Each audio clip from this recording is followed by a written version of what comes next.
warahmatullahi wabarakatuh. Perkenalkan, nama saya Vidi Irwanda, NIM 18060051. Video ini saya buat untuk mempresentasikan tugas mata kuliah metodologi penelitian dengan dosen pengampu Bapak Dr. Alphonse Trianto, SEME. Judul penelitian yang akan saya lakukan adalah analisis dampak merger bank syariah terhadap nasabah dan karyawan di Sumatera Barat. Baiklah, saya akan menjelaskan bab 1 dari penelitian yang akan saya lakukan ini. Yang pertama, apa sih latar belakang dari penelitian ini? Seperti yang kita ketahui, bahwasanya bank syariah atau biasa dikenal dengan bank Islam mempunyai sistem operasi di mana bank ini tidak mengandalkan sistem riba seperti di bank-bank konvensional. Bank Islam atau biasa disebut dengan bank tanpa bunga ini biasa dikatakan sebagai lembaga keuangan atau perbankan yang operasional atau produknya dikembangkan berdasarkan atau berlandaskan Al-Quran dan hadis. Penyaluran dana bank syariah dapat menggunakan prinsip jual beli dan kerjasama usaha yang terdiri dari murabahah, salam istisna, dan istisna paralel. Selain itu dapat juga mempergunakan prinsip bagi hasil yang terdiri dari pembiayaan mudharabah dan pembiayaan musyarakah, dan dapat juga dengan prinsip ijroh, yaitu ijrah dan ijrah mutahmiyah bitamlik. Mudharabah adalah akad kerjasama usaha antara dua pihak di mana pihak pertama yaitu pemilik dana menyediakan seluruh dana, sedangkan pihak yang kedua yaitu pengelola dana yang mana bertindak selaku pengelola, dan keuntungan dibagi antara mereka sesuai kesepakatan, sedangkan kerugian hanya ditanggung oleh pemilik dana. Mudharabah ini merupakan salah satu produk pembiayaan menggunakan prinsip bagi hasil. Perbankan syariah muncul di Indonesia pada tahun 1992 yang merupakan hal baru dalam kerangka mekanisme sistem perbankan pada umumnya. Krisis moneter yang mengguncang Indonesia pada tahun 1997 membuat perbankan konvensional lumpuh yang disebabkan oleh kredit. Kredit yang semulanya lancar akhirnya menjadi macet, sedangkan perbankan syariah yang tertuang dalam Undang-Undang Nomor 10 Tahun 1998 yang mengakui adanya dua sistem perbankan, yaitu konvensional dan sistem syariah. Semakin berkembangnya perbankan syariah di Indonesia, dirasakan semakin perlunya sosialisasi atas apa dan bagaimana operasional bank syariah. Karena operasional perbankan syariah sangat berbeda dengan perbankan konvensional. Hal ini sangat mendasar pada bank syariah adalah penerapan konsep bagi hasil, tata cara perhitungan bagi hasil, serta pengaruhnya prinsip bagi hasil terhadap laporan keuangan. Pada penerapan prinsip syariah, tentu memiliki sistem perlakuan akuntansi yang berbeda dengan perlakuan akuntansi konvensional pada umumnya. Kebutuhan dalam menetapkan metode pengukuran akuntansi, terutama pembiayaan mudharabah, harus disesuaikan dengan peraturan perbankan dan ketentuan-ketentuan syariah yang telah diatur. Selain prosedur pembiayaan standar yang telah ditetapkan dalam pemberian pembiayaan. Lembaga keuangan syariah menggunakan PSAK nomor 9 yang telah menjadi standar baku bagi operasional lembaga keuangan syariah di Indonesia. Revisi PSAK nomor 59 yaitu PSAK nomor 11 sampai 106 tahun 2007 yang telah mengatur lebih rinci mengenai akad-akad syariah, dan PAPSI 2003 sebagai standar pengukurannya. Dan adapun yang menjadi landasan bagi ketentuan dan peraturan adalah fatwa yang dikeluarkan oleh Majelis Ulama Indonesia, Dewan Syariah Nasional, yaitu nomor 7/DSN MUI/4/2000 tentang pembiayaan mudharabah.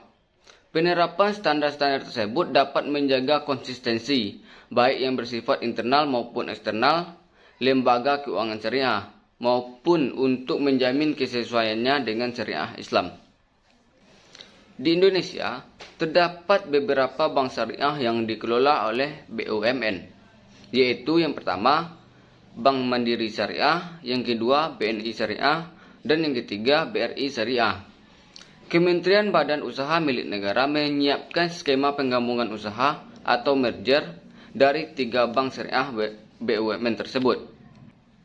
Menurut pasal 1 butir 25 Undang-Undang Nomor 10 Tahun 1998 tentang perbankan, yang dimaksud dengan merger adalah penggabungan dari 2 atau lebih dengan cara tetap mempertahankan berdirinya salah satu bank dan membubarkan bank-bank lain dengan atau tanpa melikuidasi bank tersebut. Menurut Menteri BUMN Erick Thohir, merger ini dilakukan guna meningkatkan kompetensi inti seluruh badan usaha milik negara, termasuk pada sektor keuangan. Selain itu, sebagai negara dengan penduduk muslim terbesar, diharapkan bank ini mampu berdaya saing global. Kemudian merger akan meningkatkan inklusivitas sehingga akses terhadap jasa dan produk keuangan berprinsip syariah semakin meluas, sehingga nasabah memiliki ragam pilihan. Menurut Otoritas Jasa Keuangan atau OJK, perbankan syariah yang besar merupakan hal yang sangat penting. Langkah yang dianggap paling tepat untuk diimplementasikan yakni melakukan merger atau penggabungan bank syariah BUMN yang ada. Bank syariah yang kecil-kecil akan menghadapi kesulitan untuk berkompetisi, terutama dalam menghadapi integrasi masyarakat ekonomi ASEAN di sektor keuangan. Di samping itu, dengan adanya merger, bank-bank syariah badan usaha milik negara, pemerintah akan lebih mudah dalam memanfaatkan produk dan jasa bank syariah. Bank syariah yang berskala besar akan lebih mampu beroperasi, menciptakan produk dan pelayanan yang maksimal terhadap nasabah. Sumatera Barat merupakan daerah potensial bagi perkembangan bank syariah. Hal ini disebabkan sebagian penduduk Sumatera Barat beragama Islam. Menurut Rifai, tahun 2006 dalam penelitiannya mengatakan Sumatera Barat merupakan salah satu provinsi di Indonesia yang mana masyarakatnya didominasi oleh suku Minangkabau. Dalam perilaku mengkonsumsi suatu produk, masyarakat Minang juga memiliki kekhasan tersendiri, yang mana dari dahulunya sudah memiliki masyarakat yang religius. Sangat ada kemungkinan terdapat berbagai anggapan yang menyebabkan masyarakat tersebut memiliki pertimbangan dalam memilih bank sebagai alat transaksinya. Nah, berdasarkan latar belakang yang saya jelaskan tadi, maka saya akan melakukan penelitian yang berjudul Analisis Dampak Merger Bank Syariah terhadap Nasabah dan Karyawan di Sumatera Barat. Selanjutnya, yang kedua, saya akan menjelaskan rumusan masalah dari penelitian yang akan saya lakukan. Di sini, terdapat 3 rumusan masalah yang akan saya bahas. Di sini terdapat 3 rumusan masalah yang akan saya bahas, yaitu yang pertama, sejauh mana pengaruh merger bank syariah terhadap nasabah di Sumatera Barat. Kemudian yang kedua, yaitu sejauh mana pengaruh merger bank syariah terhadap karyawan di Sumatera Barat. Kemudian yang terakhir, sejauh mana merger bank syariah terhadap nasabah dan karyawan di Sumatera Barat. Kemudian selanjutnya yang ketiga, yaitu apa sih tujuan dari penelitian yang akan saya lakukan ini? Baiklah, saya akan membahas apa-apa saja tujuan dari penelitian ini, yaitu yang pertama, untuk mengetahui pengaruh merger bank syariah terhadap nasabah di Sumatera Barat. Kemudian yang kedua, untuk mengetahui merger bank syariah terhadap karyawan di Sumatera Barat. Kemudian yang ketiga, yaitu untuk mengetahui merger bank syariah terhadap nasabah dan karyawan di Sumatera Barat. Kemudian yang terakhir, kita akan membahas tentang manfaat dari penelitian yang akan saya lakukan ini.